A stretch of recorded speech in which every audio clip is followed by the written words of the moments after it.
I like to hear that voice.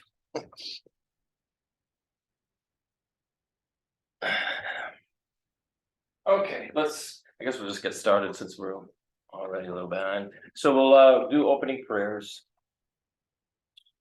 Yeah.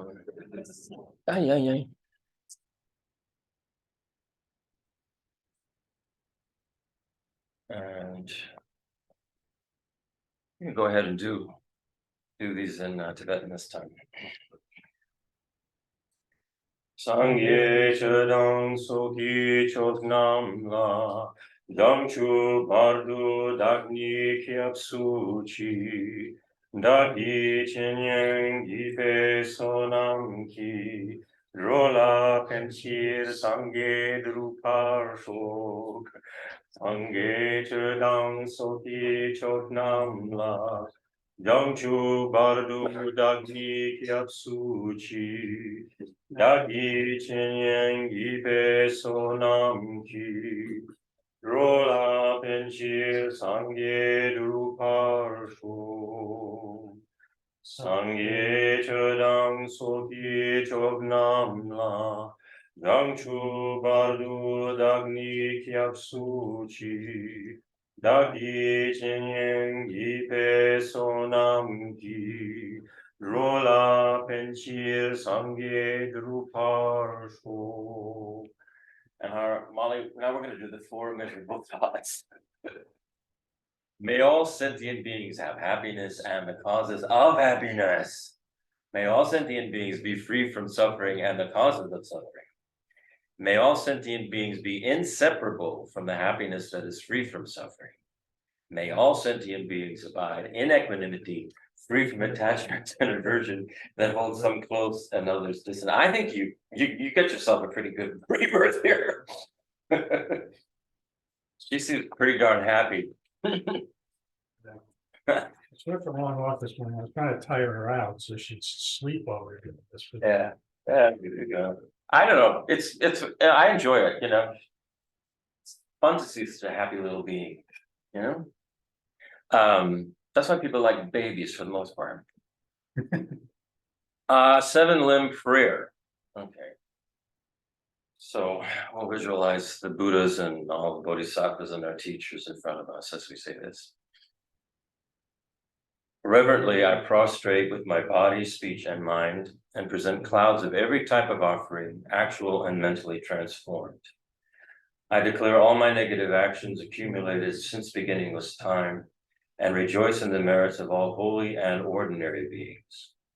Please remain until samsara ends and turn the wheel of Dharma for sentient beings.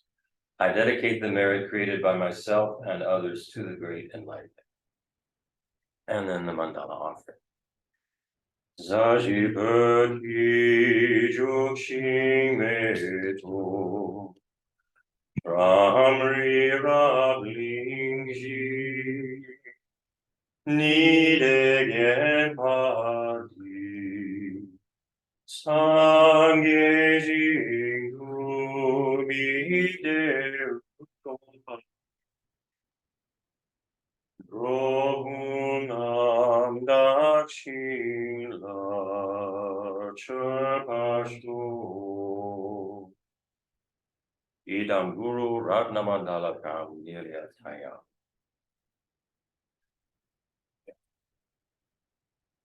Do you want to do the other? Oh, yeah. Thank you. Yes.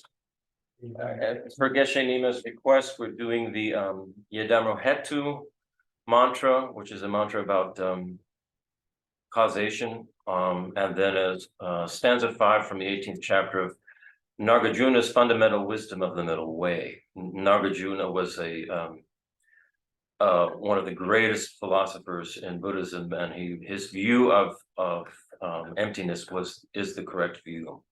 So Yadharma Hetu is, I'll just do a quick translation. Those dharmas or phenomena which arise from a cause, the Tathagata, the Buddha, has declared their cause, and that which is the cessation of them. Thus, the great renunciant, the Buddha, has taught, may a blessing rest on it. So here we'll say this now in Sanskrit. Om Yedharma Hetu Pravava. Hetu Tesham Tatagato Yavada. Tesham Chayo Niroda. Evam Vadi Maha Shramanana Swoha. And then the stanza of Nagarjuna's. By extinguishing actions and afflictions, there is liberation. And this is talking about liberation from cyclic existence. Actions and afflictions arise from misconceptions, and misconceptions arise from elaborations. Elaborations will cease through cultivating emptiness. We had lots of discussion. I mean, the past two classes, we had a lot of discussion on that particular stanza, which was good to do because it's directly related to what we're studying in chapter 9. It's related to emptiness, but in a way, it was going a little off book. But it was because Geshe Nima had suggested we do these and explain them. So now we're back on book. Hello, Marshall. And we're back at the where we left off before, going into the Nagarjuna stanzas, and that is back at the Buddhist schools of tenets. So we touched on it really briefly, I mean, a couple of weeks ago, but just in the first school. So I think we'll just go over the whole thing again. It'll be clearer if we do it that way. Yeah.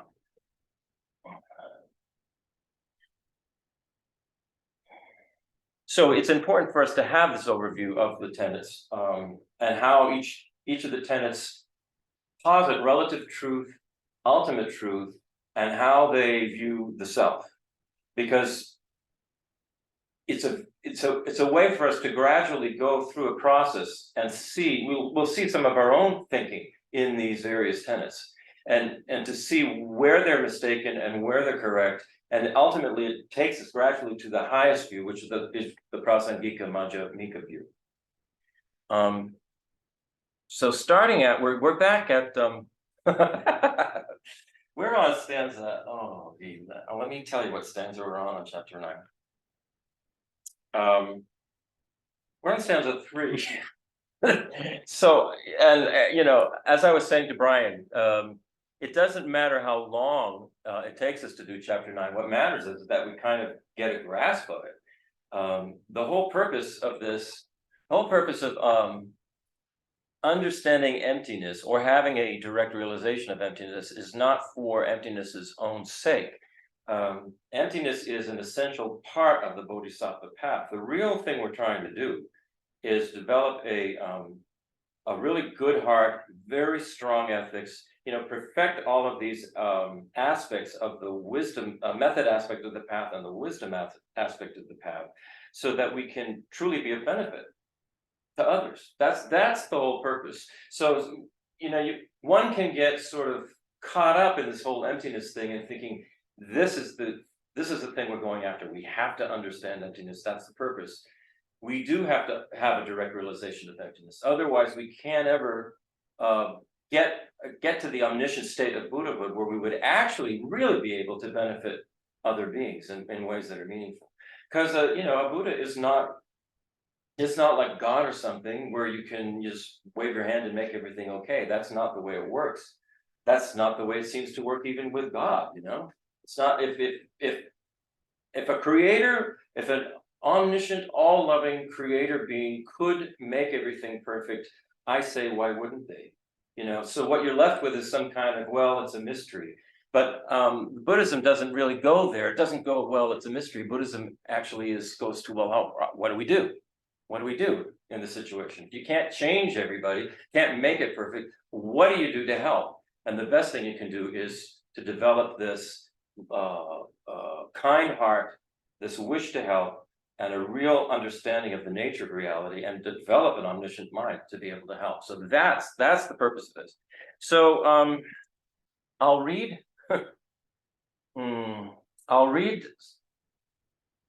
I'll read the second stanza, which we have covered. Relative and ultimate, these the two truths are declared to be. The ultimate is not within the reach of intellect, for intellect is said to be the relative. And then the third stanza.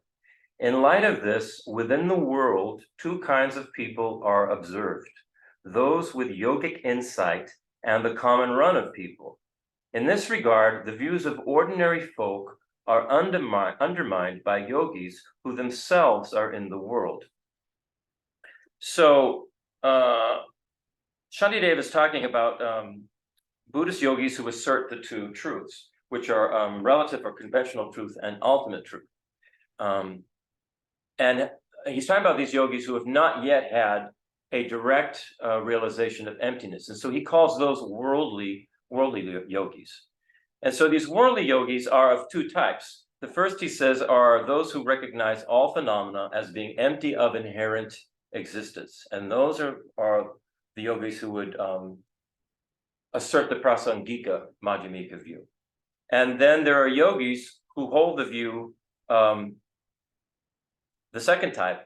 They share in common the view that phenomena do have inherent existence. So this is all the lower schools, including the lower sub-school of Madhyamaka. All the lower schools, other than prasangika, all assert some kind of inherent existence. And that's what we're going to look at today in going through these. And they assert some kind of inherent existence of persons and phenomena. So, and the reason Shantideva is talking about the prasangika view is that it sort of undermines all those other, it's able to argue with all those other schools and prove that they are mistaken in their assertions. And that's why we need to see what the other schools are saying, because many of the assertions of the other schools are assertions we ourselves have. It's almost, we don't think of it that way, but it's almost, it feels like an innate way we think of things. So the lower schools, other than prasangika, are Svatantrika Madhyamika, which is the sub-school of Madhyamaka. That is, there's prasangika and then the Svatantrika. Then there is Chittamatra, which is the mind-only school. Then there's Sautantrika, which is the Sutra school. And then there is the Vaibhashika, which they call the Great Exposition School. No need to go into the reason why they call it that. Yeah. So Shantideva mentions these different levels to point out that the Prasangika system is superior. So there are two Theravada systems of tenets, and those are Vaibhashika and Sautrantika. And then there are two Mahayana systems of tenets, and those are Chittamatra and Madhyamaka.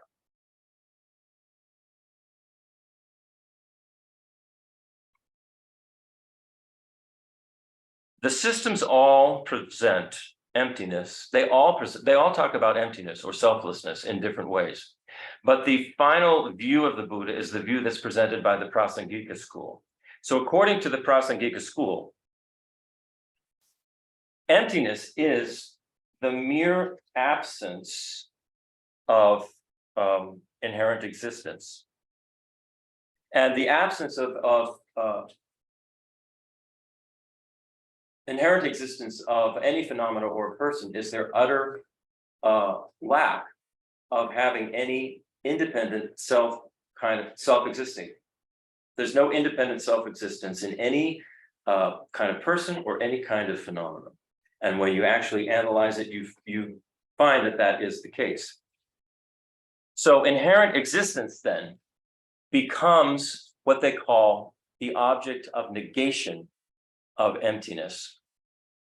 This means that in order to realize emptiness, it is necessary for us to negate inherent existence. So through understanding there is no inherent existence, we will gradually come to understand emptiness. So now we're getting into this thing called the object of negation. So in the Prasangika school, the object of negation, as we just said, is inherent existence. So what we have to do is get a very clear understanding of what inherent existence is, the object of negation or refutation, because until we do, we won't be able to negate it or refute it. If we don't understand what is meant by inherent existence, then how can we possibly negate it or refute it? So that's the first step. So we're so habituated to our ordinary way of perceiving things that it's extremely difficult for us to understand this Prasangika view right off the bat. We can conceptually think we get it, but there are many subtleties to it that we tend to overlook and think we understand what Prasangika is saying. And this is why when we look at the way the other schools posit selflessness or emptiness, we get a clearer idea. It sort of hones this idea of what Prasangika is saying when they're talking about what inherent existence is and what it is we're negating here. One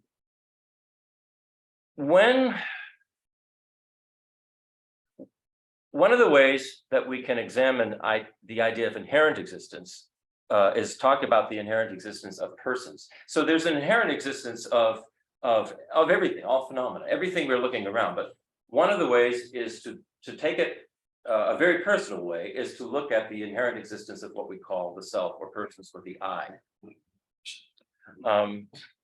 Independence upon our aggregates of body and mind, all of us grasp at a self. However, not every way that we conceive of the I is self-grasping. We sometimes get it right. Sometimes we conceive of the I just as it is, sort of a conventional relative truth. It's a mirror. It's kind of a label that it's conventionally used to identify. There's Kavita, there's Brian, there's Marshall, there's Christopher, there's the self. We often will do that, and that's fine. There's nothing wrong with that. That is the conventional or relative view of what the I is. But we also have another part of the mind that is incorrect. So there's two distinct parts of our mind that are going on right now. One part is logical and correct, and the other is illogical and incorrect. So the illogical, incorrect one apprehends the I as inherently self-existing. So this second aspect of the mind is called the self-grasping mind. So at the present, these two modes, one that's correct and one that's incorrect, are existing together. And they're kind of mixed together, and we don't separate them out. And it's really difficult for us to tell them apart. So at certain times, however, the incorrectly conceived self does appear very distinctly to us. And we talked about this before when we were studying His Holiness's book, How to See Yourself as You Really Are. So when we have, for instance, some very extreme case, and the incorrect I will arise. So the classic example they give is if we are sort of feel like we're in danger of falling off a cliff, we don't say to ourselves, my body is in danger of falling off the cliff. My mind is in danger of falling off the cliff. What we do is go, I am in danger of falling off this cliff. Or if we're criticized by somebody for our behavior, we don't think, the way we respond is we don't think, oh, my behavior is being criticized. We go, I am being criticized. So there's this I that arises that gets very indignant and defensive and all of this kind of thing. Where the logical mind would go, oh, they're criticizing my behavior. There's something about the way I'm speaking that, maybe I could change it. But that's not what we do. Or if we're another extreme example, this happened to Lama Zopa when he was a little boy. Lama Zopa Rinpoche was crossing a river to come to find there were some white people who would come. He said they had straw-colored hair and white skin, and he'd never seen people like that before. So he was crossing this river quickly to get to see them, and the current of the river was pulling him under and taking him away. And he was probably 4 or 5 years old. And the way he put it is he said, the thought came to me that the person known as, Lama Zopa is about to die. That's what he thought.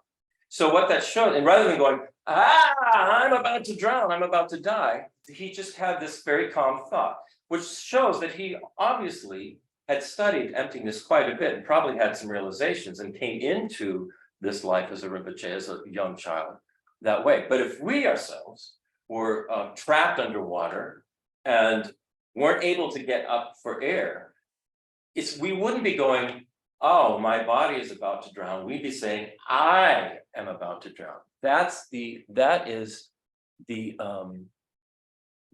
vivid I is the incorrect view that arises when we have these extreme examples.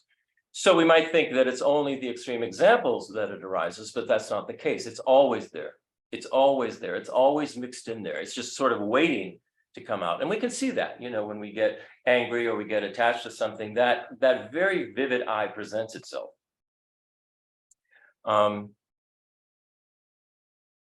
So when that vivid I arises in our consciousness and we take it into our mind and we form an intensely strong conception of it, that's what it is. It's an intensely strong conception of me, I, that we are being completely mistaken and wrong. And the object that we're grasping at there is entirely non-existent. This mistaken conception, this wrong consciousness, is an example of self-grasping. And the I that it holds on to so strongly and with such intensity is an object of negation of emptiness. So this I, you might even say the ego, is an object of negation of emptiness.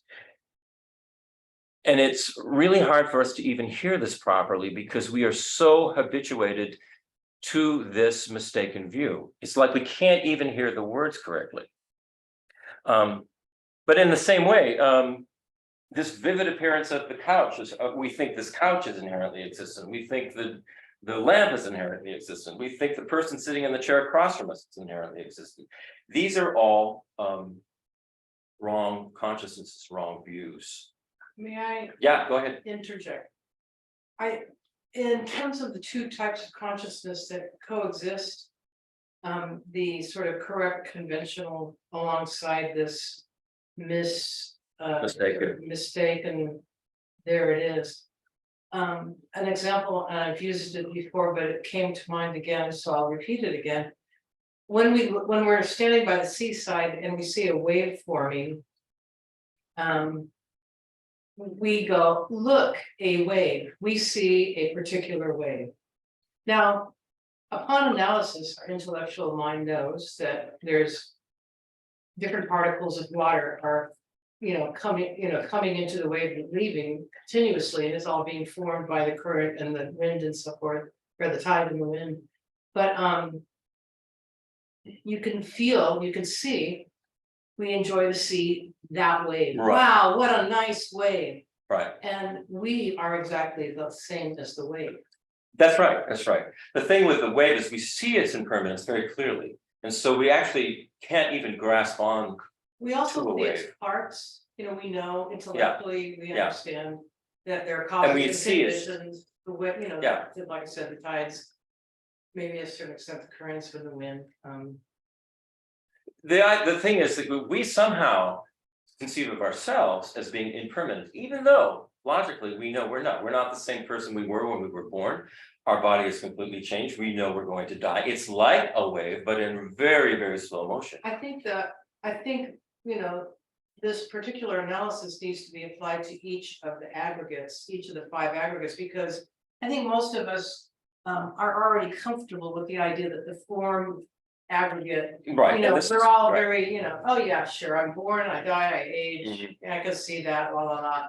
But we don't tend to not apply it to our mental consciousness, our feelings, and so forth. Yeah, right. All 5 of the aggregates. Right, the compositional factors and all that. Yeah, and that's where the tenets are going. That's the various schools of tenets go through that and get a certain degree of clarity, but they don't quite nail it the way Prasangika does. And that's the purpose of going through this. So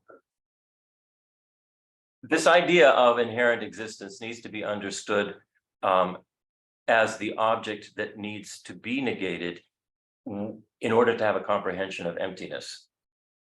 So this view, this idea can make us wonder whether the I or the self exists at all. But and according to the Buddha, the I does exist, but in a way that can only be discerned as distinct and separate from the false sense of I by a very sharp and penetrating intellect.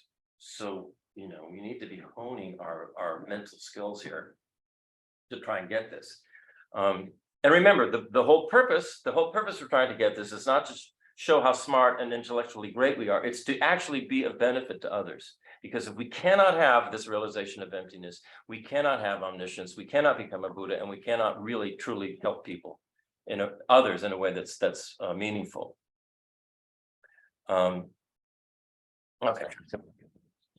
So now we're going to go into what the object of negation is according to the lower schools of the tenets, and this would be, you know, starting with Vaibhashika, then Sautantika, then Chittamatra, then Svatantrika Madhyamaka. The lower Buddhist schools present a different object of negation, different than Prasangika. And the lower schools differ among themselves among many things, but they all agree that it is possible to achieve liberation from cyclic existence through realizing what the lower schools call the subtle selflessness of persons, which is a person's emptiness of being self-supporting and substantially existent.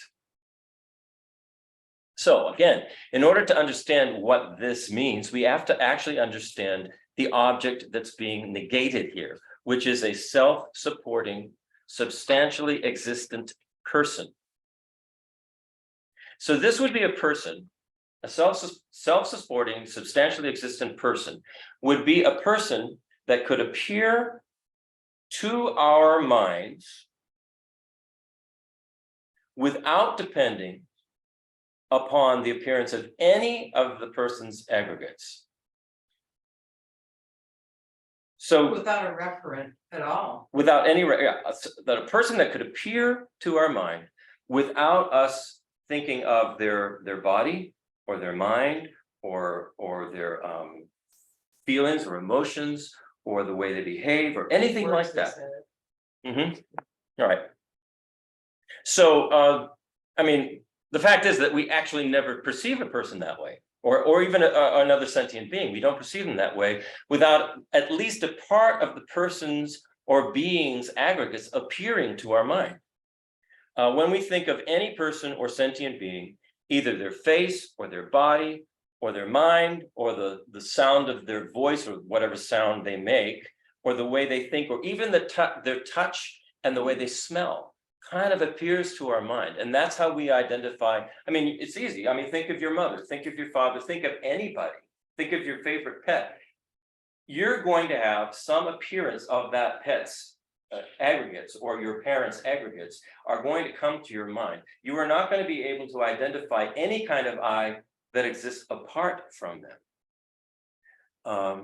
So that's what they're saying. That's what they're saying. That's what they call. That's the object of negation. We're negating a self-sufficient, substantially existent person.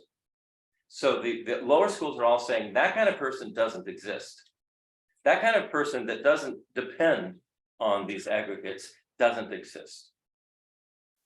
And this is slightly different than. That's kind of like no big deal. In a way. Well, in lack of inherent existence is no big deal either, in a way, but it's a big deal to us because we're so habituated to believing this and feeling this and thinking this. This is what gets us into trouble. So although the I is dependent on the aggregates, through the force of habitual self-grasping, we hold the opposite view. It seems that our aggregates depend upon the I. We say, we'll say, This is my hand, my body, my mind, my feelings, as if the I, this sort of ephemeral, non-existent idea, owns all of this stuff. So we kind of do the complete opposite. We don't think that the I is depending on all of this. We think the I owns all of this and is in control of all of it. So we go to the opposite. We go to this vivid I that actually doesn't exist on its own. But we think that it does. And this is a problem. And so the lower schools are all saying this. They're saying there is no self that exists apart from any of these aggregates. You're not going to find it. And that's what they're saying is the object of negation.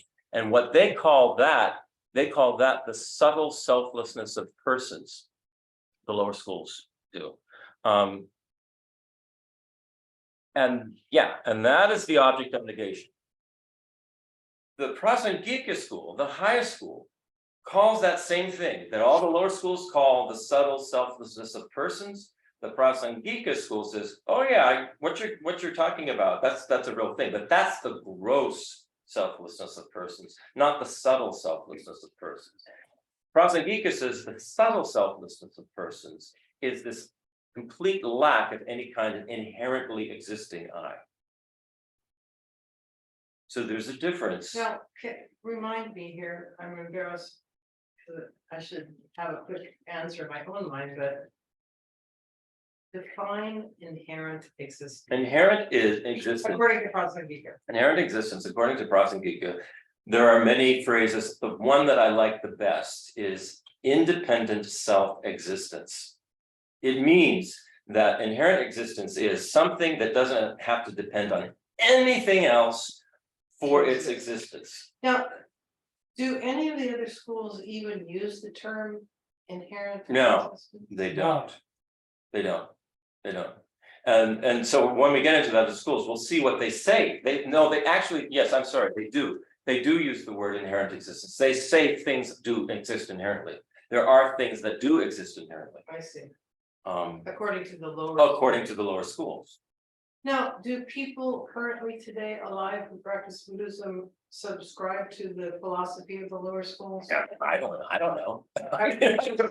All I know is what we were talking. I think that Theravada, that must be. Yeah, I mean, that's what they say in Theravada, but you know, Theravada. I don't have a direct, I mean, I just know what we've been taught, yeah. You are an independently self-existing person. Not. But I like it. I like whatever you are. I like what you're, how you're depending on all your aggregates here. Yeah, that's a Band-Aid. I cut myself today. Okay, here we go. So, yeah, Kavita, all the lower schools accept that there is an inherently existent person that can be found among the person's aggregates. But they don't say that it's somehow separate from the aggregates. So this is the difference. This is the difference, and it's subtle. When we first hear it, we go, They say that the lower schools say that there is an I. You're going to find that I, and you're going to find it in dependence on some, among the aggregates somewhere. We have entertainment going on over here. We have a very cute puppy, which is good. So let's now, so the various lower schools then differ in how they identify these.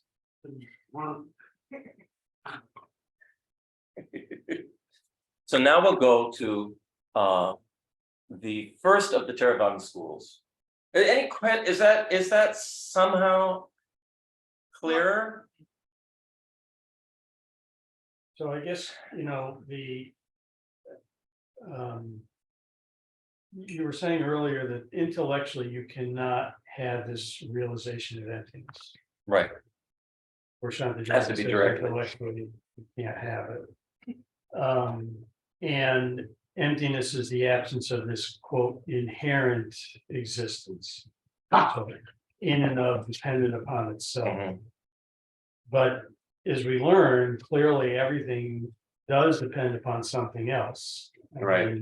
So that still to me is an intellectual understanding of the concept of emptiness. Yeah, Now, when you're talking about the monk who saw the strange people across the Yeah, river. Lama Zopa. oh, Lama Zopa, Lama yeah. Zopa.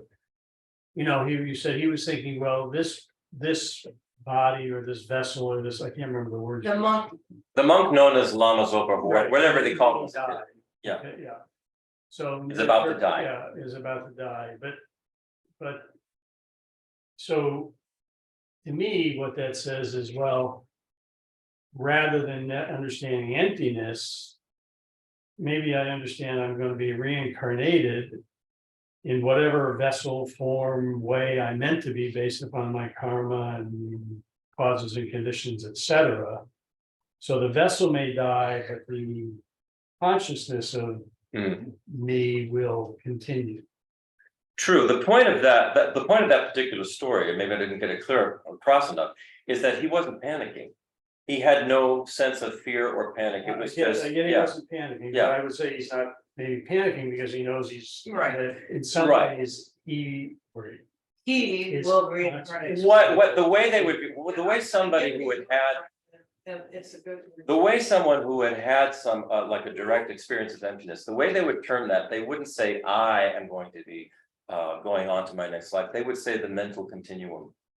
So my question then Yeah. really is, this mental continuum or the subtle consciousness, Right. you're gonna tell me is also empty. It is. It's empty of inherent existence. Yes. But how does it exist if it's a continuum from beginningless time? Right. It exists And from it is moment. the only thing that exists. Right. It depends. For instance, the consciousness. You can break it down. We talked about this when we were talking about impermanence. You can break the consciousness down into all these subtle moments of one moment leads to the next, to the next, to the next, to the next. Very much like a river, or this is why I think they call it, a stream, a mental moments. It depends on the previous moment, sort of pours into the next moment, which is pouring into the next moment. So it's the whole thing is a dependent arising. If it weren't that, if it weren't dependent arising, if it wasn't impermanent in that way, it would be static. It would be stuck. It couldn't. We couldn't have new ideas. We couldn't even have thoughts. Well, I'm sorry, I have to take her. Okay. Why can't you have both? Why can't it be both? I have questions very much along the line you have, Brian, and I look forward to us discussing it further. I'm sorry, I have to take the. That's okay. As a little aside, everything is kind of. Okay. I think it'll be fun. Yeah. All right. I figure.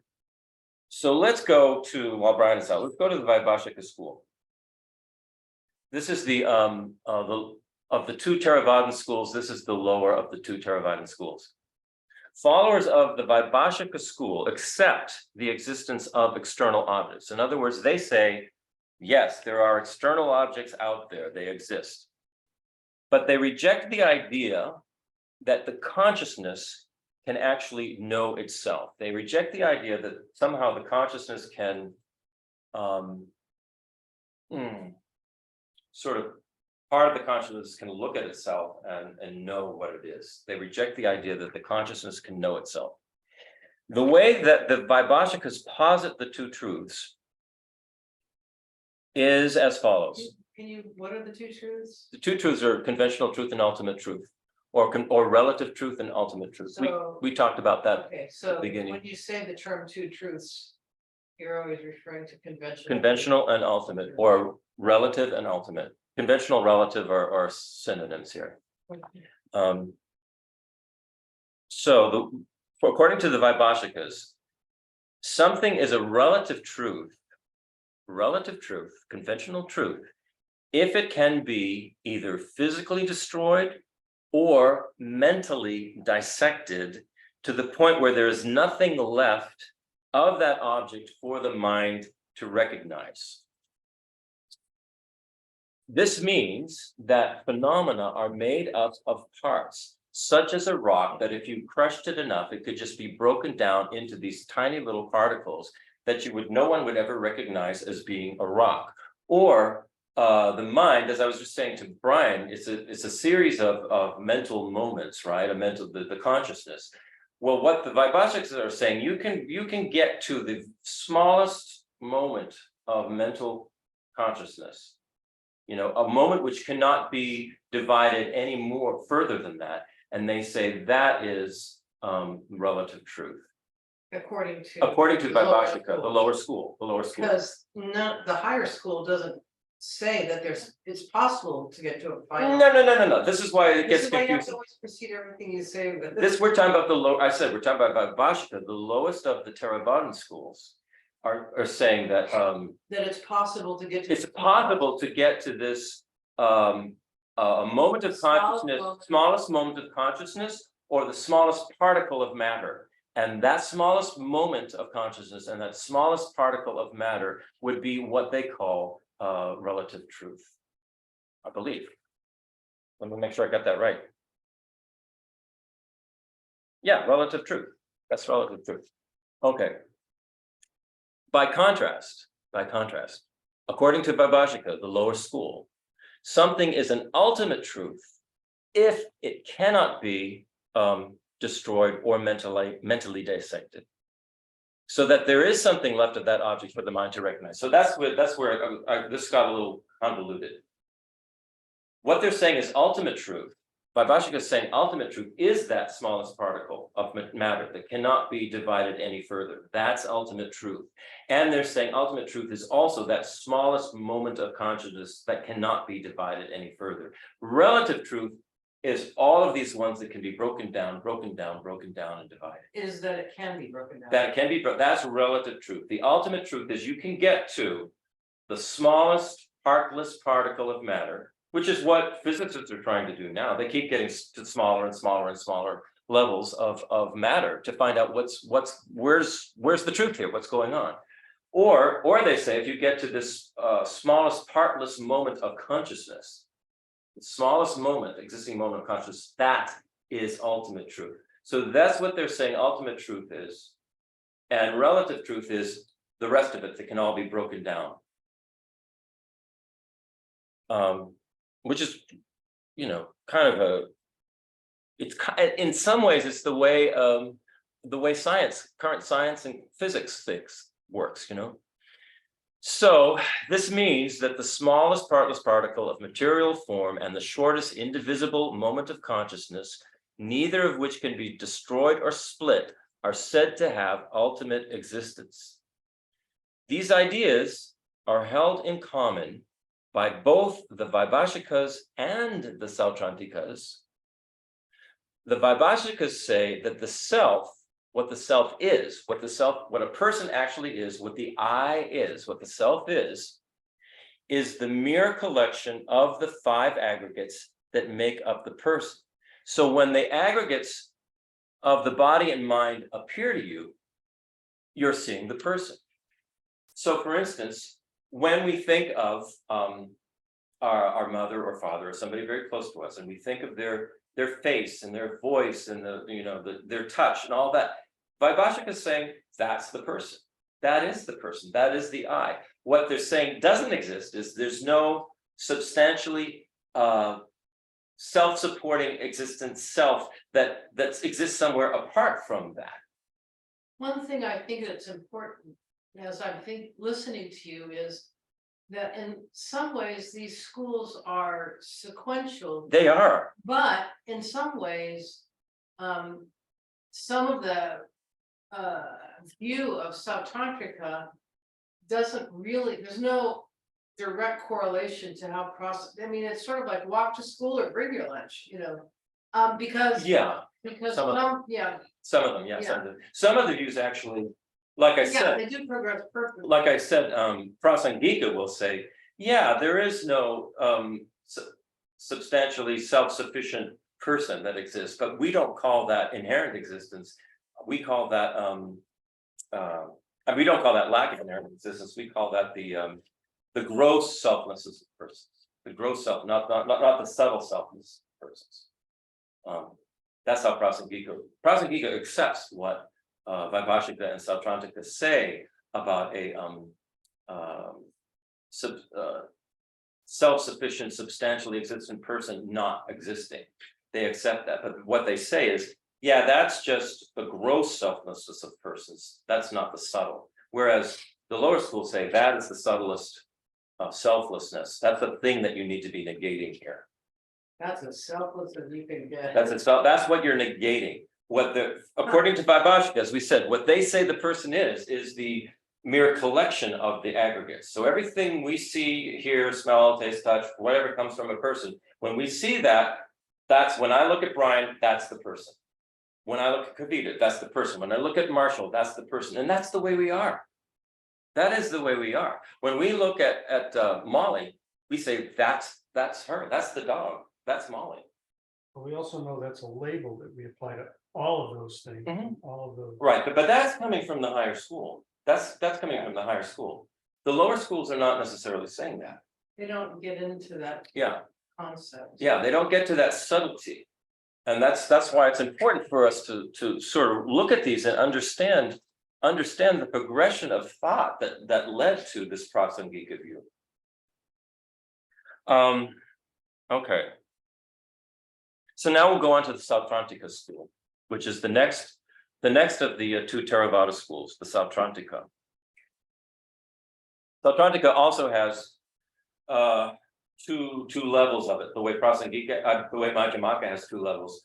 Sautrantika has sutra according to the sutra school according to scripture, and then there's the sutra school according to reason.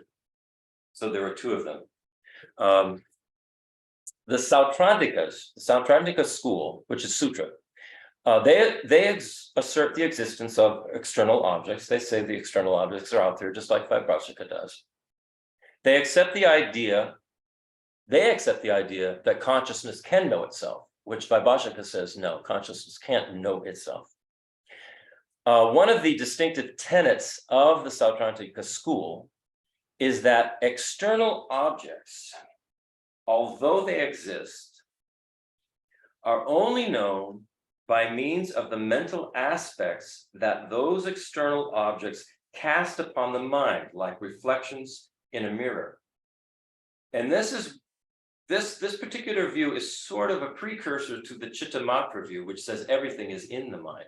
The Sautrantikas are not saying everything is in the mind, however, but they're saying there's something between the object that's actually out there and our mental consciousness of it. This is kind of our materialist view. Mental consciousness, there's an aspect in between that's sort of like a reflection in a mirror that's being decoded, somehow by a mental aspect. So we're not getting the actual object, but we're having this something in between. That's how we would describe seeing. Yes, it is how, right. It's from a scientific explanation. You can see how science follows this, these views. So Sautrantikas say it's only these aspects which are themselves mental in nature. They say they're mental in nature, these aspects, that the mind can actually cognize directly. So the mind is not cognizing, my mind's not cognizing this pillow directly. There's an aspect of my mind, that's doing the cognizing. I mean, that's all we can cognize directly is the aspect of our mind. Yeah. So it's only these aspects, which are themselves mental in nature, that the mind cognizes directly. So they say, although a causal relationship exists between them, the external non-mental object is said to be concealed by the mental aspect of the mind that is sort of in between ourselves and the object. So they still say the object truly exists. They say it's out there, but we're not actually cognizing it directly. Right. Yeah. There's an aspect of our mind that's sort of translating it for us in some way. They say like a reflection in a mirror. Yeah, so another distinctive tenet of the Sautrantikas is that what they call non-associated factors, which means factors which they say aren't associated either with consciousness or form. So these would be things like impermanence and continuity. Just impermanence itself, continuity itself. They say they're merely names. They only exist as names. They only exist like as labels. That's what Sautrantika says. Well, oh, Just names, continuity, impermanence, those are just names. They don't actually, inherently exist as anything. continuity doesn't exist. And it just exists as an idea, is, basically a label for something. That's what they say, Continuity and impermanence. impermanence. Mhm. They're not. They're saying, Generalizing that to all phenomena. they're saying things that aren't associated either with consciousness or form, is how they put it. That in other words, in their view, Sautrantika's view, impermanence and continuity in and of I see. themselves So are it's- not associated Oh, with okay. consciousness So or it's form. not consciousness. And it's not form, It's this unassociated composition. which they say are merely names. Yeah, which are just conceptual. Mhm. Okay, Right, I remember this class. right. So they would say perceptions, thinking 5 aggregates. You have consciousness, you have form. Form, consciousness, form, and that's what they say, right? Right, but if it's Um, the other three. Well, I know, but feeling is another one, which, I don't know where they go with that. I don't know where they go with that. I could just, we're having not an in-depth thing on the tenets here. We're going through the tenets, hopefully in one class. I mean, what they're really saying is that there are just 3 categories of phenomena. There's either Yeah. consciousness, Form or or non-associated there's our factors that are not conceptual- associated Yeah. with consciousness or form. Yeah. Right. And that's a big grab bag. It's not just impermanence and it's not Right, just, it's a big grab bag. yes, yeah, okay. And so we'll leave it there without, going to the weeds, because we'll get stuck in the weeds for No, sure. but this is where, you just sort of I think in your study of the tenets, you are introduced with this idea of unassociated composition. Right. What strikes me with these, We're calls them mechanics. yeah, the mechanics of the mind. What strikes me about these tenets, and when you think about these go all the way back. This is pre-Tibetan Buddhism. This is back in India in the 8th, 7th, 6th, 5th centuries. I mean, the way these people were thinking was very, very sophisticated, extremely sophisticated. When I look at this, among the 2 sub-schools of the Sautrantika system, those who follow scriptural authority and those who follow reason. The ones who follow scriptural authority have a view of the self that's similar to the Vaibhashikas. Basically, when you see all the aggregates, you're seeing the person. That's the person. The other ones say, the ones who follow reason say that the self is the main mind or the primary mind, which refers to mental consciousness alone. So as opposed to Vaibhashika, which says when you see all of the aggregates of a person, their form, their consciousness, their feeling, their, everything about them, that's the person. That's the person that exists. The Sautrantikas are saying, the Sautrantikas following reasoning are saying, no, it's not that. What actually the actual person that exists is this mental consciousness alone.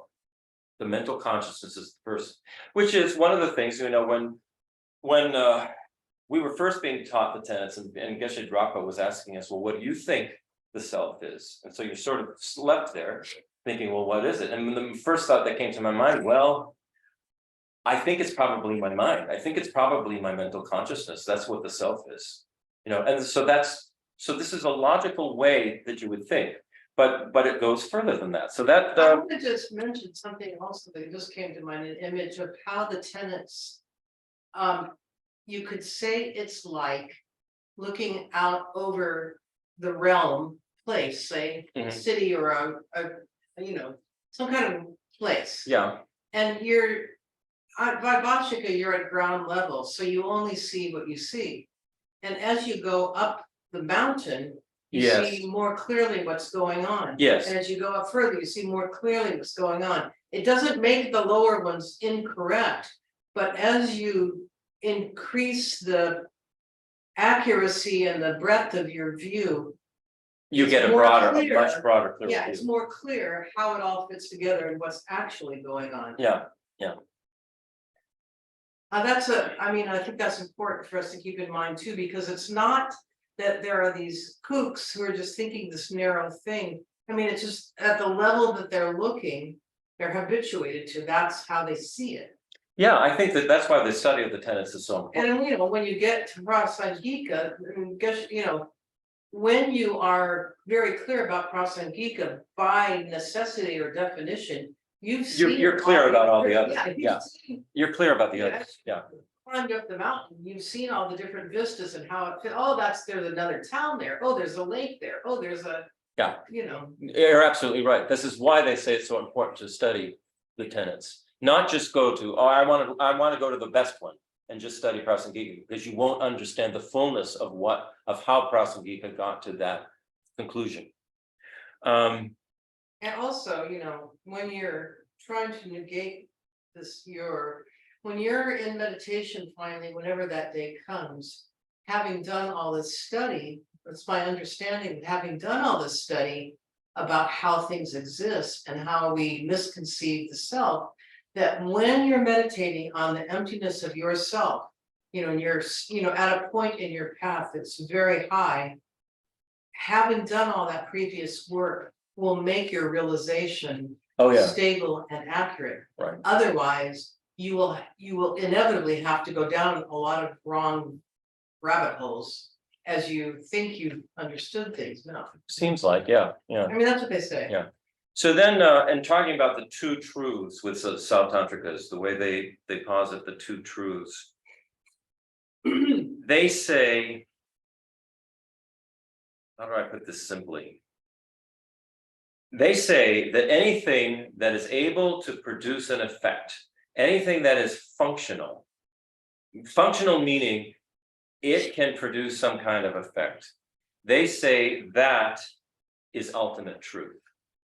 And they say any phenomena that is non-functional, that is not able to produce any kind of effect, they say that is relative or conventional truth. Do they give examples? Yeah, for the Sautantrikas, things that are ultimate truth would be, For example, a pot. no, I'll just talk about, well, yeah, I mean, one of the things they say is a thing, but impermanent, in other words, impermanent is ultimate truth. Impermanence allows things to change. It's a functional thing, but they'll say permanence, which is stuck. It doesn't do anything. It can't function. It can't produce anything or cause anything. Permanent phenomena are relative or conventional truth. So it's this idea that if something can function and cause something to happen, it's ultimate. If something cannot function or cause anything to happen, that becomes a relative truth. And that's according to the Sautantrikas. And there's no need to go in further than that, because we'll just again get lost in the weeds. But in some of these cases, Sautantrikas are in agreement with the Vaibhashikas in terms of how they posit two truths. But in many other cases, the Sautantrikas' point of view on the two truths sort of undermine what the Vaibhashikas are saying. And they prove the Vaibhashikas to be, they're refuting what the Vaibhashikas are saying. Both of these schools, however, both Vaibhashika and Sautrantika say that the indivisible particles of matter and the indivisible instance of consciousness are ultimate truth. And in that, they're refuted by the Chittamatrans, who are the next school of tenets. So then the Chittamatrans and the Prasangikas are the Mahayana, the two Mahayana schools of tenets. So the Vaibhashika and Sautrantika were the Theravadan, and now we're moving into the Mahayana, the broader path of the higher school. So Chittamatra. Now we go to the Chittamatra school, which means mind only. The Chittamatras, or the Chittamatrans, reject the existence of external objects. Basically, the Chittamatrans are saying, there's nothing out there, folks. There's nothing that exists out there. It's all happening in the mind. So they reject that existence of external objects, but they do affirm the ultimate reality of a consciousness that can cognize itself, where the other two said, Vaibhashika in particular said, a consciousness cannot cognize itself. They disprove, the Chittamatrans disprove the theory of the Vaibhashikas and the Sautrantikas concerning the ultimate existence of the infinitesimal partless particle, according to arguments that were set forth by this Buddhist scholar in the 5th century named Vasubandhu. So Vasubandhu said that if one particle, so now we're refuting this idea that there could be a partless particle, which, you know, science is quickly getting there. Our current science is quickly getting there. Vasubandhu argues that if one particle is in direct contact with 6 other particles, sort of like you could say up, down, and then 4 directions. So that's six ways that this particle could contact other particles. One on top of it, one below it, and one in each of the 4 directions surrounding it. The question is, does that central particle have parts or not? If other particles can sort of attach themselves to it, then the central particle has to have parts. Otherwise, they could not attach themselves to it. So the particle then is divided into 6 parts and cannot be partless. And if it has no parts, then however many particles are assembled, they could never connect to other parts to produce extended objects, and phenomena couldn't exist. So what the Chittamatrans are saying is the result would be there could only ever be a single partless particle, and even gross aggregations like mountains would have to be reduced to just being a single partless particle. And so they disprove this theory that you can get down to, you know, a partless particle that everything else comes from. They're saying you're not going to find an end. You're not going to find an end to the parts that can be found in any particles. And if you could, then we couldn't have everything existing the way it does now. There could be no production of things. The Chittamatrans also, they disprove the lower school's theory that there's an ultimately existing indivisible moment of consciousness through using similar arguments. Again, if the instants of consciousness don't have parts, some which meet one another, you know, and some which don't. So if you have an instant of consciousness that never meets another part of any other consciousness, you know, sort of like one part of it goes into the other, then another part isn't meeting any other part, and then the next part meets the next part, next moment, right? Something like that, sort of like a wave like that. If it didn't exist like that, then consciousness, we wouldn't have consciousness. It would just be stuck. You couldn't do it. So they in the same way they disprove the partless particle, they disprove this idea that there's a single partless moment of consciousness, because it would be incapable of change, and it couldn't be divided into earlier and later moments. So, because the Chittamatrans refute the ultimate reality of a partless material particle and an indivisible instant of consciousness, the Chittamatrans say that whatever seems to be out there, existing as an absolutely real external object, is in fact only appearing in the mind and actually exists nowhere else. All phenomena are therefore said to be of the mind, like an elephant that one sees in a dream. As for the mind itself, only self-knowing, self-illuminating consciousness, devoid of the duality of subject and object, is posited as being ultimate.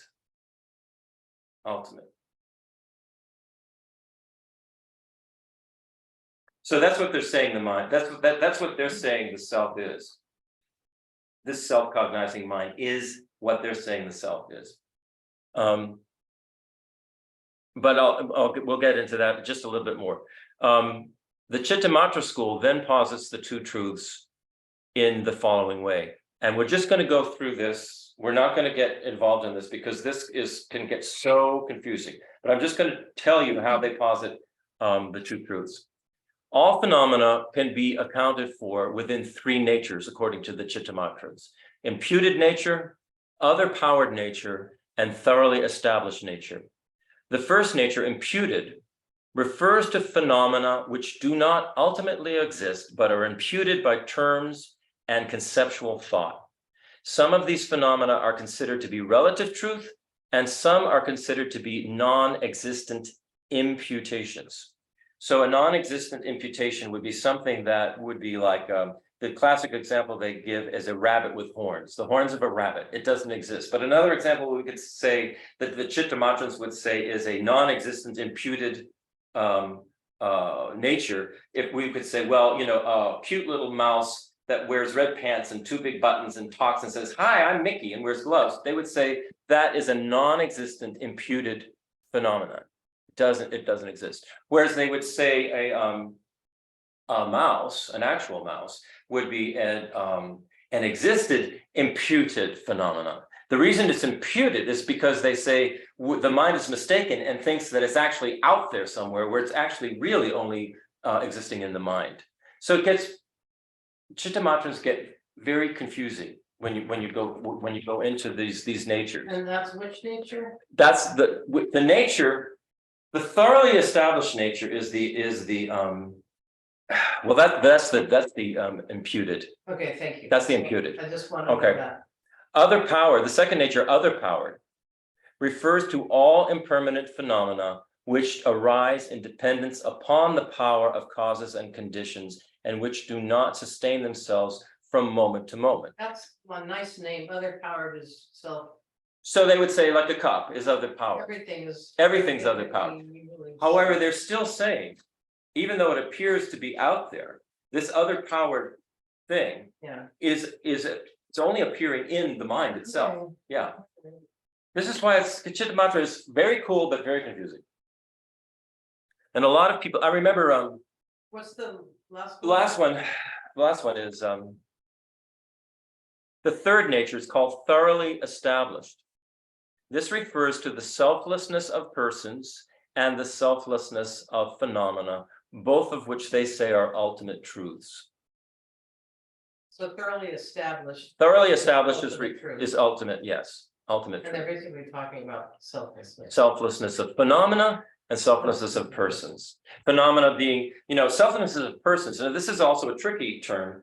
When you hear something like selflessness of persons, it's referring to the I, the self, the I. Selflessness of phenomena would be the body, my body, the I's body that the I thinks it owns. That would be phenomena. Also, a cup would be phenomena. Everything other than the person, this I, would be the selflessness of phenomena. And they're saying it's all selfless. So the Chittamatrans say the aggregates of form, feeling, discrimination, compositional factors are not the existent I. And also the deluded mind is not the existent I. What they say the true existence is the self-cognizing mind. And that's an entity which they term the mind basis of all. They say that the mind basis of all is the self that is found to exist when it is sought, because it is the entity that transmigrates from one lifetime to the next. They say the person is imputed to the mental and physical aggregates, but the mind basis of all is the actual self. So they posit there is a self. But it's the mind basis and of it's all. mind basis They're of saying all. the person, the I, it's attributed to the, it's imputed to the mental and physical aggregates. So this position of the Chittamatrans is refuted by the Madhyamikas. So we'll go on to the Madhyamikas, and I think we'll probably get it. We'll probably get it done.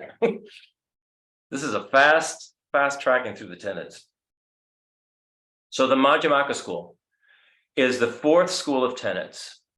and it attributes ultimate reality neither to external objects nor to the self-cognizing mind basis of all. The Madhyamikas say that all knowable phenomena are in their very nature beyond conceptual constructs. They are the union of the two truths. They are the union of conventional truth and ultimate truth, the union of relative truth and ultimate truth. They are equal. That's why the middle way. Middle way. Oh. Madhyamika means middle way. For this reason, Madhyamaka school is supreme and enormously superior to the other tenet systems. According to the levels of mental acuity and sharpness with which the two truths are investigated, the Madhyamikas are divided into two subgroups, the Svatantrikas and the Prasangikas. The Svatantrikas refute all the preceding viewpoints of the lower schools, and they say that the self is a non-inherently existing continuum of the most subtle mind that goes from life to life. The Prasangikas say that the self is just a mere conceptual label and nothing more than that.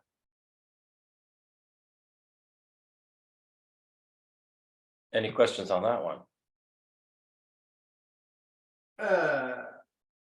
So again, I'll say the They're spot. not saying the Prasangikas are not suggesting that there is no mental continuum. Right, They're just saying that to us, we have a tendency to want to label it me. well, Is that- actually the Svatantrikas say that the self, there is a self, but it's a non-inherently existing continuum of the most subtle mind that goes from life to life. But the Prasangikas take it a step further and go, it's nothing other than just a mere You know, conceptual but label. they're saying that the self that they're refuting is the concept The that concept, there's something unifying about that river of mental moments. Right. That it somehow, deserves to exist. that it somehow has its Right. own inherent existence Yeah, beyond. deserves to Right. exist from its own side. Right, And that deserves to exist from the own side is what they're refuting. right. So Madhyamaka has two methods of positing the two truths, ultimate and conventional. The first way is in terms of their ultimate level or how phenomena actually exist. According to this method, the way phenomena appear independently self-existing is their relative truth. The second way, and the way they actually are, empty of inherent or independent self-existence, is their ultimate truth. So the first way is the way phenomena appear to be independently self-existing is relative truth, and the way phenomena appear to be inherent or independently self-existing, or being empty of that is their ultimate truth. Okay.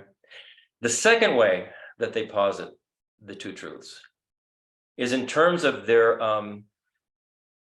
relative level or how they appear. According to this method, when subject and object appear in such a way that there is a discrepancy between the way they appear and the way they really are, in other words, that their dualistic appearance has not fallen away for the perceiver, this is relative truth. So the way we see everything, even if we had an understanding that it's not existing inherently, but we see everything as sort of appearing in a what we would say a dualistic way. Things are separate. There's So, me, me, and there's other, the this stuff. other, there's me and And this that stuff. thing separate from that thing. That's it, right. That is called relative truth. That's one way, another way that they posit relative truth. In contrast to that, when both subject and object appear in accordance to the way they actually are, in other words, their dualistic appearance has fallen away, this is ultimate truth. And this is what is said to occur when you actually attain enlightenment. When you attain enlightenment, you are seeing both of these things You're seeing the way things appear, and you're seeing the way that they don't, that they're completely non-dual. You're seeing it at the same time. So there's not a dualistic appearance anymore. And that's what they are saying is the ultimate truth. That's another way that they posit ultimate truth. So we'll just sort of leave that there for now. And we'll talk about the faults of the lower tenets. Can I, Yeah. I know you want to get into that, but Shantideva this is all being addressed right now in the context of the Bodhisattva's way. So how much of this does Shantideva go into in his text? Very little. What does he say about the tenets? I mean, is there? He's saying that he's basically, he talks about. This is Right. what you're doing now is expanding some. Right, and that's what all the commentaries do, they expand on it, so that you can understand what he's talking about. I'll tell you what Shantideva says. Thank you. I read this before you were in. But Shantideva says, the relative and ultimate, these two truths are declared to be. The ultimate is not within the reach of intellect, for intellect is said to be relative. Stanza 3. In light of this, within the world, two kinds of people are observed. Those with yogic insight and the common run of people. In this regard, the views of ordinary folk are undermined by yogis who themselves are in the world. So basically he's talking about yogis who have not had a direct perception, experience of emptiness. And so they say, within whose ranks the lower in degrees of insight are confuted by the higher, or proven wrong by the higher yogis, by means of the examples that the yogis and the worldly both accept. So those are the stanzas that all of these commentators go into all of this. Identify. He's talking about the So when schools of. you have to remember when Shantideva presented this orally in front of all of the students at Nalanda, they all were studying this stuff. Yeah. They all knew what he was talking about. So it was kind of like shorthand. It was what I was talking about a couple of weeks ago. They call it karika texts, where everything is in these very concise verses and have to be pulled apart by somebody who knows what they're talking about. So in other words, when you read some of this by Shantideva, it appears like it's in code. You don't even understand what he's talking about in some cases. Yeah, this is like terms like when we hear the four powerful rivers. Yeah, or a classic one is form is emptiness, emptiness is form. Emptiness is not other than form, form is not other than emptiness. If you don't know what they're talking about, if you don't understand how to pull that apart, you just kind of scratch your head. Yeah. So that's why the commentaries are so valuable, because they go into the details. And we're fortunate that we were given, oh my God, you guys, we were given months of instruction on these tenets by Geshe Drakpa and Lama Pasang. And still it was like, boom. It's very, very difficult to get a grasp on it. Can I give an advertise? Well, we're creating on a subset of our website is the Geshe Drakpa archive. And we knew that we had the video, and he does in one of the sets, I think it's volume 6, there are 6 video volumes, and they're organized in volumes because of the teaching visits and the topics he covered. Well, I think it's volume 6, he actually does a very brief, but in eight classes he gave on the schools of tenets. And this was quite exciting to have. But wait, there's more. 2 days ago, Christopher and I, one of the students who has sadly, very sadly passed away, her name was Carolyn Swan. She was a very long time practitioner, 40 years. She, in every single class from the beginning, so over the 10 years that he came to San Antonio, she took meticulous notes, went home and typed them up and corrected them. And I've also learned that she consulted with Lama Pasang to some extent on her typing up these notes. I knew they existed. I have been talking with her husband about these notes to include them in the Geshe Drakpa archive. He thought that only paper copies existed. her handwritten and just printouts. I said, no, she said she did it on the computer, and sure enough. Yeah. 2 days ago, we came into possession of the digital material, so we will soon be able to start. Internet publishing on the Geshe Drakpa archive, or uploading really PDFs of, and I'll probably start with the schools of tenets, because in a way that was his passion for us as students, was to understand the philosophical view, because he often said your ability to generate compassion is only as profound as your realization of how things exist. Your ability to generate bodhicitta is only as profound and reliable as your understanding of how things exist. So anyway, So it's he important. really harped on it, and over 3 years, 3 of his visits, that really was the topic. Yeah. The other thing he sort of harped on, which we were abysmal at, was logic and debate. He was Logic, yeah. yeah, one of his Really, I would just say call debate what it is. yeah, It's logic. One of his main skills, and His Holiness the Dalai Lama used Geshe Drakpa a lot when he needed somebody to debate particular points of the Dharma. Geshe Drakpa was excellent at logic, and he tried to teach us logic and debate. He covered it, and yeah. We'll start to encourage people more to, because somehow we need to structure it in a way that's, appetizing and palatable. But I will say this about Geshe Drakpa. This is an extremely rare quality that he had, which was that twice he received an oral transmission, meaning a direct person-to-person transmission all the way back to Buddha, of the Kongyur, which is the spoken words of Buddha that are considered, like in the Pali tradition, considered the doctrine, and as well as the Tengyur, which is all of the Nalanda commentaries. Commentaries, yeah.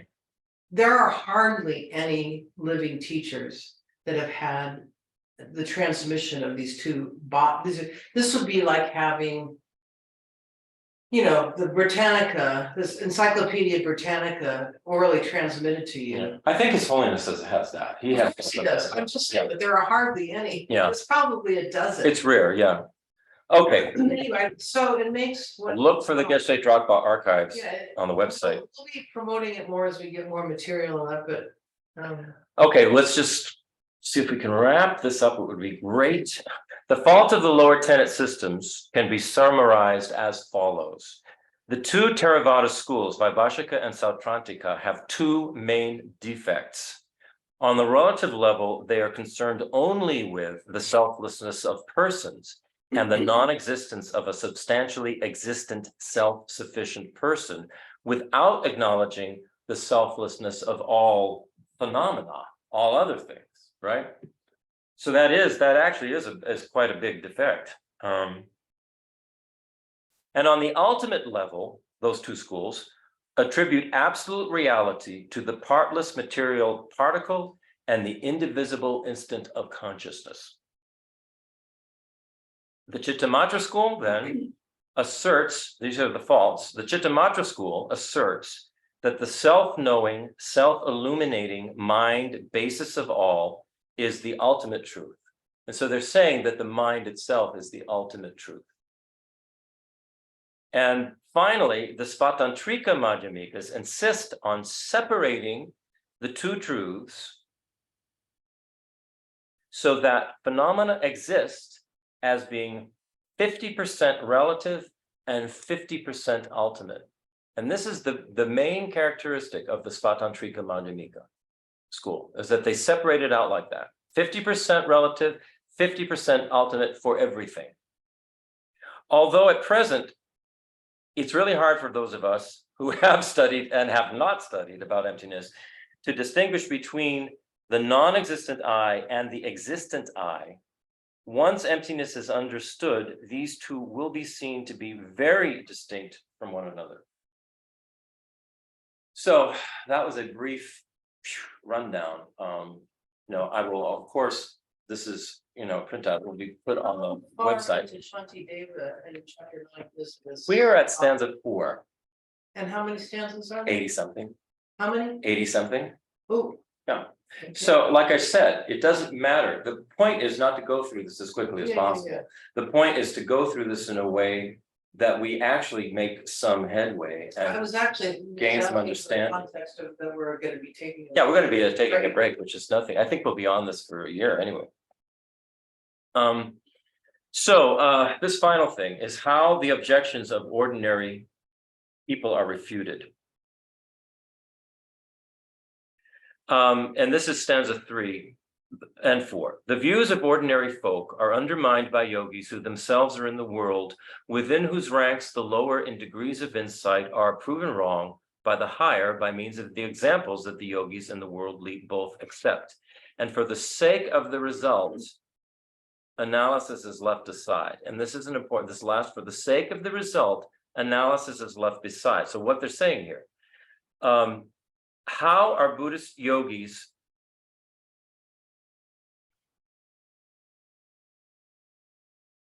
all right, as yogis' insights into the nature of things become more discerning, those with valid cognition are able to refute inferior theories and not vice versa. In the same way as realizations increase and qualities are acquired on the 5 paths, 5 bodhisattva paths and the bhumis and the 10 bhumis, lower realizations and qualities are superseded. But how are Buddhist yogis able to disprove the point of view of ordinary people? One could argue that since ordinary people perceive origination or non-dependent arising, something that actually originates without depending on something, and ordinary people perceive that and independent self-existence as realities and are convinced of them, there's no common ground on which they could be persuaded by these yogis to change their view. But there is an example of something that both sides accept as illusory and not real. And this is the example of mirages and dreams, which though they appear to us, we know that they don't truly exist in the way they seem. Everybody knows this. In the same way, all things, material form and so on, appear without truly inherently existing. In contrast, there is no commonly held example that can be used to show that something can appear and at the same time can have independent self-existence. There's no way to prove that with an example. So for this reason, worldly people can never prove to Buddhist practitioners that phenomena have truly independent self-existence. So then why train in the path if the path itself is illusory? Given this, we could say, what's the point? What's the point in training on the Bodhisattva path if the path itself is not truly existent and illusory like a mirage?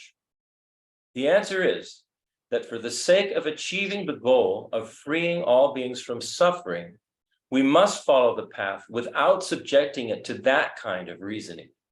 The attainment of the goal is necessary for the simple reason that the illusory appearances of samsara and nirvana cannot be prevented and are inescapable until the dualistic fixation on subject and object disappears through a direct realization of emptiness. Otherwise, these same illusory appearances will continue without interruption to affect living beings, helping them or harming them, as the case may be. And here's the last bit. The Bodhisattva path is a means of generating the love, compassion, and wisdom that works to dispel the suffering of ourselves and others, leading all beings to freedom and happiness. This is why we must persevere on the path and never give up, not because we believe in its real existence or the inherent independently self-existent reality of its result. Khenpo Kunpel, in his commentary to this chapter, says of the path that it's like emanating an illusory army in order to deliver beings from their illusory enemies, or It's like stepping into someone's dream who is suffering from the frightening nightmares of their sleep in order to gently awaken them. Basically, that's what you could say that all of our teachers have done. And this is what the Buddha has done. They kind of step into our dream and try to gently wake us up from it.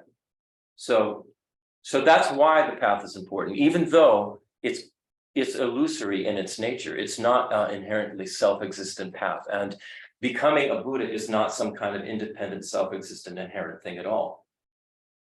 But in order to get there, we have to work with it. We have to work within this mirage-like, dream-like thing. Time-tested method. Yeah. So that's that. That's the class for today. We succeeded. We're a little late, but you know. We talked briefly about our summer break. Oh yeah, I'll post this, but we're gonna have a break starting next week for, I don't know how long yet. But it'll be 3 weeks to a month or something like that. But I'll post that this week and say exactly, you know, when we're gonna come back and what's going on. We'll also some things during that time. Maybe that during that time we can have some of these outdoor movies where we, you know, go through how the Wizard of Oz is the Bodhisattva path and how, you know, things like that. Things like that. But that's, you know, I haven't posted that yet. I will this week. Okay, so closing prayers. Any questions from anybody? I know this is a lot of info here. No? Good. During the break, you can study up on the 4 tenets. Study up on the 4 tenets, right? Okay. All right, let's go to no, cutting through appearances is well, yeah, it is tenets, that's tenets. Okay. Let's do the dedication prayers, the two on the second to the last page. May the precious Bodhi mind, not yet born, arise and grow. May that born have no decline, but increase forevermore. And then the next one is about emptiness. May the view of emptiness, not yet born, arise and grow. May that born have no decline, but increase forevermore. And then the final dedication on the bottom of the last page. In all my lives, may I not be separated from true lamas, and so enjoy the splendor of Dharma, fully perfecting the virtues of levels and paths. May I speedily attain the state of Vajradhara. Hey. All right. Thank you, everybody. I have to fall asleep. I took her to the park this morning, a long walk. Finding her out. That's pretty hilarious. The little puppy finally fell asleep. Took I'm with Tom. And now you can't. an hour and a half and Brian's exhausted. Okay, we'll see you all we'll see you all later.